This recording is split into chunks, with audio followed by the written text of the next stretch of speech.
Крушево дестинација за 4 сезони. Ова беше мотото на работната средба помеѓу директорот на Агенцијата за поддршка и промоција на туризмот и крушевските угостители.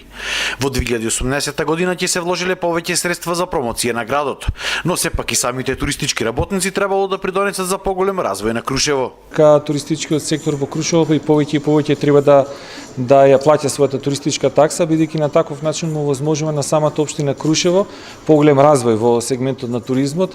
Би спомнал дека 80% од вкупната туристичка такса е влегува во општинската каса. Крушево има огромно гостопримство од страна на локалните угостители и оние давачи на услуги, како што се приватните смештаи кои се околу 1000 до 1200 и веќе ја подобруваме сликата на јавната чистота и јавната свест. Во тек било креирање и на нова интернет страница за промоција на Крушево, каде секој гостител сам ќе се уредува својата содржина на страницата, а преку неа за прв пат ќе можело да се резервираат соби и да се промовираат настаните во градот. Често пати се сретнуваме со проблемот да гостин дојде во лето и не знае што да прави тука.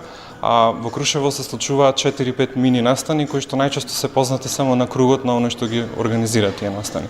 Угостителите пак бараат повеќе инвестиции од државата за привлекување на повеќе туристи. Патиштата по кои доаѓаат да бидат солидни, патиштата до слетиштата кај параглајдеристите, патиштата до историските знаменитости во градот, градот да биде чист не само во центарот и целиот град. Инаку со грант од 500.000 евра од Европската унија, Крушево годинава ќе гради вештачка карпа за болдеринг, ќе се одржи светски куп во параглајдерство, промоција на планинските велосипедски патеки долги 40 км и други активности за развој на туризмот.